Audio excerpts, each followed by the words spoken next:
itu undur, semakin jauh hubungannya dengan Tuhan, semakin hilang semangatnya di dalam Tuhan, ya lama-lama jauh dan jauh, banyak sekali masalahnya adalah karena kecewa.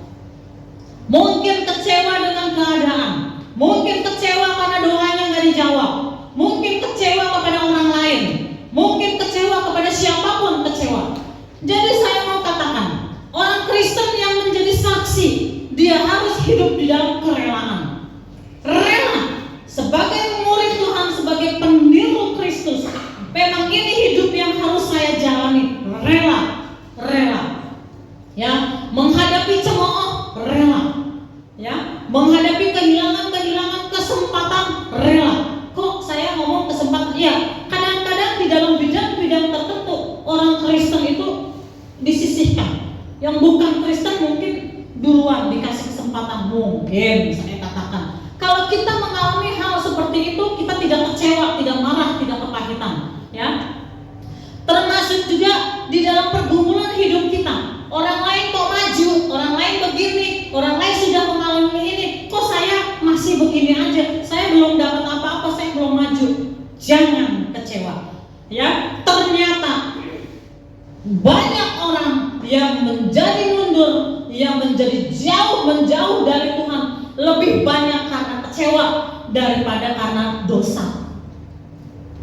Ternyata lebih banyak karena kepahitan dan kecewa daripada karena dosa.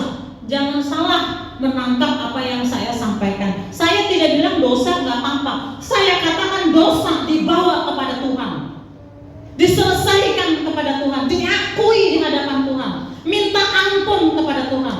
Yesus mati di atas kayu salib menanggung dosa.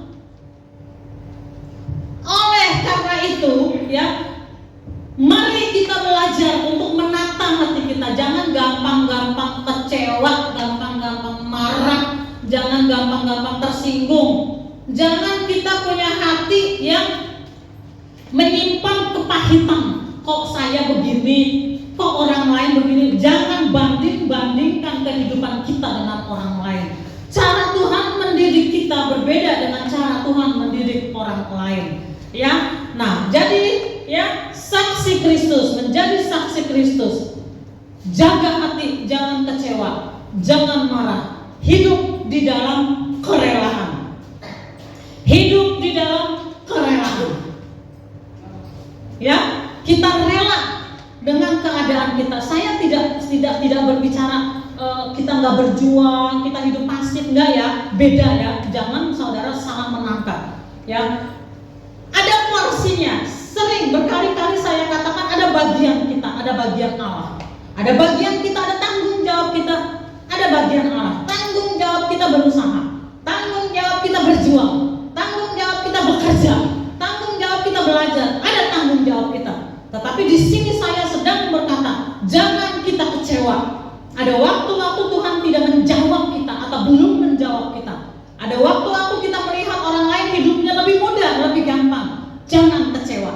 Ayub, perhatikan, dia tidak kecewa, dia tidak kepahitan, dia tidak marah, dia punya hati yang rela.